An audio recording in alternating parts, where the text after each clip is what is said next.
एवं उपासकगण, आप सभी को नमो बुद्धाय, जय भीम।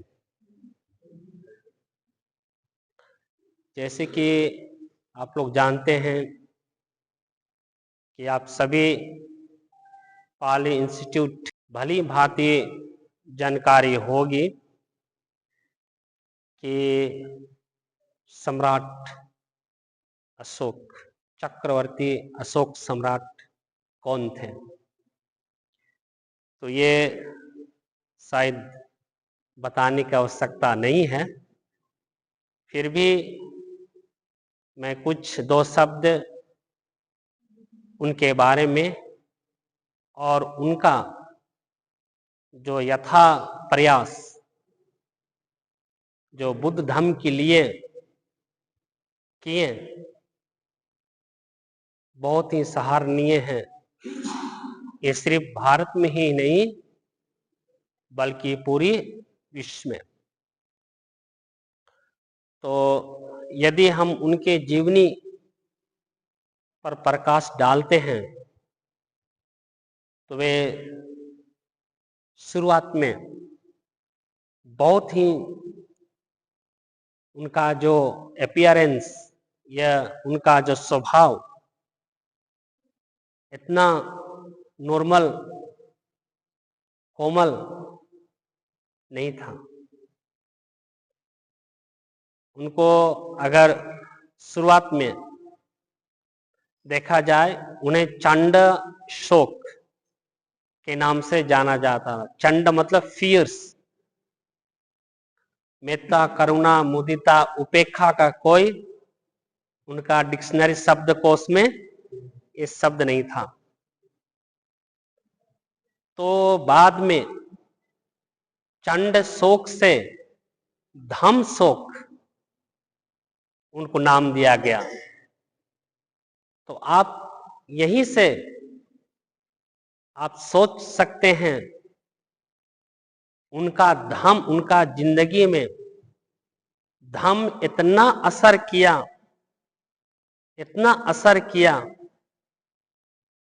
कि वे भारत में ही नहीं बल्कि पूरे संसार में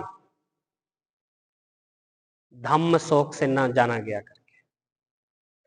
धम्मो हवे रखति धम्मचारे। तो जो धम्म के अनुसार जीता है, धम्म हमेशा उनकी रक्षा करता है। तो यदि हम लोग उनका जो सहयोग नहीं तो उनका प्रयास धम्म प्रचार करने के लिए थर्ड बुद्धिस्ट काउंसिल से हम लोग अंदाजा लगा सकते हैं। तो थर्ड बुद्धिस्ट काउंसिल करने से पहले धीरे धीरे धीरे धीरे उन्होंने इन्हीं बौद्ध धर्म का अपना जिंदगी में अभ्यास करना शुरू कर दिया। धर्म का बात वही करता है जो धर्म के अनुसार चलता है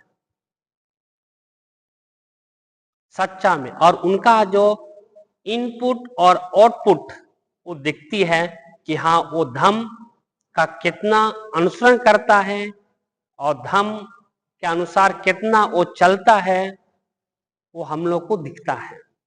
तो उनका जो कार्य, उनका जो कंट्रीब्यूशन, सहयोग हम बहुत अच्छी तरह से देख सकते हैं थर्ड बुद्धिस्ट काउंसिल के दौरान, जिन्होंने वहां पे कि 9 देशों में धम्म का प्रचार किया।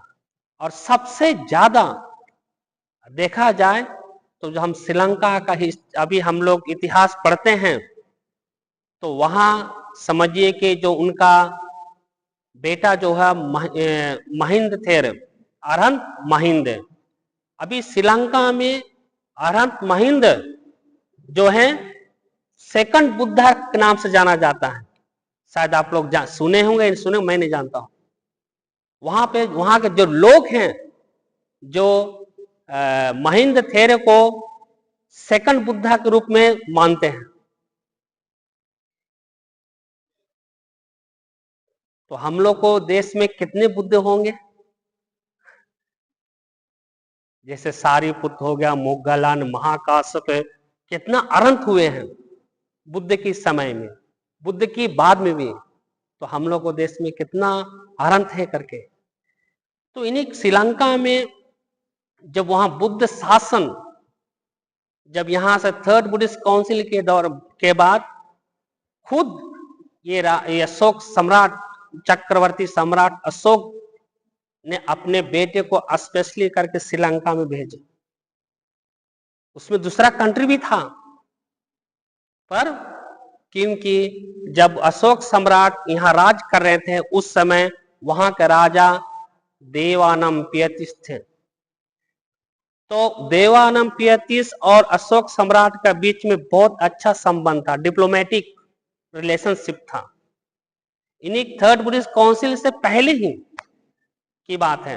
तो दोनों में जो आदान प्रदान होता है ना, एक मैसेज, यानी हमेशा आदान प्रदान किया जाता था।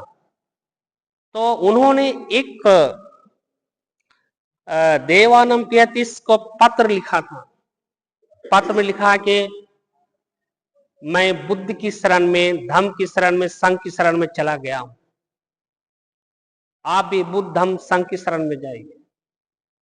तो उस समय ऑलरेडी वहां जो बुद्ध का धम्म स्टेट लेवल पर नहीं फिर भी अपनी लाइफ प्रायोगिक जो प्रैक्टिकल पे राजाओं के बीच में चल रही थी।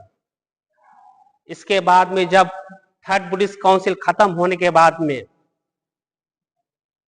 वहां का राजा थे जब मुटसिवा करके, तो मुटसिवा का जो समय था वो अच्छा नहीं था, वो बुद्धिज्म के लगाव में नहीं था। इसके बाद में ये महिंद अरहंत ने वेट किया, और जब देवान पे समय को, सही समय को देखने के बाद में जब वहां पर देवानंपियतिस से जब वो राज कर रहे थे, इसके बाद में उन्होंने कहाँ गए थे? आप लोग श्रीलंका कौन कौन गए हैं? श्रीलंका कौन कौन गए हैं यहाँ पे? आप लोग श्रीलंका गए हैं? कितने लोग गए हैं यहाँ? ठीक है, आपको एक जगह है उसका बोलता मिहिन तले। मिहिन मतलब होता है, श्रीलंकन वर्ड है, मिहिन का मतलब ये महिंद बोलता है उनका, मिहिंदू हामदरू, मिहिंदू हम लोग महिंद थेर बोलते हैं ना, तो उन लोग बोलता है मिहिंदू। मिहिंदू का मतलब है कि महिंद, उन लोग का अपना सिंगलिस्ट नाम है मिहिन तले। तो कहाँ है? वहां पर पहाड़ पे ये अरहंत महिंद थेर थे, जो अकेला नहीं गए थे, उनके साथ में और लोग गए थे। तो उस समय वहां का राजा क्या कर रहे थे? क्या कर रहे थे? वो शिकारी, मतलब डियर के, मतलब हिरन है, हिरन के पीछे शिकार करने दौड़ रहे थे। तो जब पहाड़ से ऊपर से 30 से करके बोलने के बाद में राजा के नाम से कौन पुकार सकता है? तो जब इधर वो देखा कौन बोल रहा है करके, मेरा नाम से किसने पुकारा, देखा उधर में तो पहाड़ के ऊपर में महिंद्रा। तो उन्होंने एक अच्छी तरह अच्छी गाथा बोला कि मैं आपके हित के लिए, इस देश के जनता के हित के लिए, सुख के लिए मैं जम्बू द्वीप से मैं यहां पर आया हूं। ठीक है, इसके बाद में धीरे धीरे जब उनका मन में शंका थी, क्योंकि राजा कभी ऐसा पहना हुआ चीवर को नहीं देखे थे। कभी कभी भारत में हम लोग कहेंगे ऐसा स्थान है जहां जाएंगे लोग देखे कहां से आ गए करके, अननोन है ना, तो थोड़ा सा डरता है कि हाँ ये कौन आदमी, ऐसा हम तो देखा नहीं है। तो राजा भी थे वहां का 30 जो थे, देखा थोड़ा सा डर रहा कौन है करके। इसके बाद में उनके एक उपासक भी, बंदुल उपासक था उनके साथ में। तो जब जाने के बाद धीरे से उस उपासक को बुलाया, क्योंकि उपासक जैसे होता है, किसने क्या, कौन है करके, तो उन्होंने पूरा एक्सप्लेनेशन किया। तो इसके बाद में वहीं से फिर इसके बाद में जो महिंद जो थेर हैं, उनका राज दरबार में जाते हैं, वहां से शुरू होता है ये बुद्ध देशना। तो जब शुरू होने के बाद में पूरा प्रीचिंग करने के बाद में उनका जो एक राजा का जो एक घरवार की थी, जो क्या बोलते वुमेन, औरत थी, वो भिक्षुनी बनना चाहती थी। पर भिक्षु का नियम है, भिक्षुनी का ये प्रवज्ञा नहीं दे सकता, उसके लिए भिक्षुनी होना जरूरी है। बाद में उन्होंने लेटर लिखा किनको, चक्रवर्ती सम्राट अशोक को, कि मैं यहाँ पर एक अनुला देवी करके उधर श्रीलंका में है, तो एक भिक्षुनी बनना चाहते हैं, इसलिए आप संघमित्रा तेरनी को भेजिए। साथ में संघमित्रा तेरनी जो है अकेला नहीं गई, साथ साथ में क्या ले गया है, साथ साथ में क्या ले गया, बोधि वृक्ष। जो आज का दुनिया में एक ही वही बोधि वृक्ष है जिसका डेट के साथ में है। ये तो दुनिया में कोई ऐसा पेड़ नहीं है पर उसका कोई डेट नहीं है। पर आज एक अभी जो हम लोग बोल सकते हैं, जो वर्तमान में जो बोल सकते हैं, वही उसी पेड़ का सिर्फ तारीख है कि इतना तारीख से एग्जिस्टिंग है करके। तो धीरे धीरे धीरे जब जाने के बाद उनके साथ बहुत लोग गए थे, तो जब जाने के बाद फिर उन लोग वापस लौटा नहीं, वहीं पर रह गए। तो अभी जो बोधि वृक्ष जो आप लेते हैं अनुराधापुर में है, तो उसका जो सुरक्षा जो करते हैं वो यहाँ से लोग गए थे, उन्हीं का परंपरा वंशज है। वो अभी श्रीलंकन लोग हो गया, पर उस समय से। तो इसके बाद में भिक्षुनी का हो गया। इसके बाद में एक सवाल पूछता है कि हमारा देश में कौन पूछता, राजा पूछता है महेंद्र थेर से, क्या बुद्धिज्म ऑलरेडी यहाँ पे रूटेड हो गया है कि नहीं हो गया। तो उस समय एक सवाल आता है, नहीं, जब तक इस देश का कोई भंती जी नहीं बनेंगे तब तक बुद्धिज्म कंप्लीटेड रूट से कंप्लीटली यहाँ बुद्धिज्म नहीं फैल सकता है। क्यों? क्योंकि ये निश्चित है जिस देश का लोग, वहां का लोग बौद्ध भिक्षु होना जरूरी है, क्योंकि उनका भाषा, उनका सोच, संस्कृति सब मिलता जुलता है। तो इन्हीं वो अशोक सम्राट, इसके बाद धीरे धीरे बाद में इतना आपको पूरा देश जो है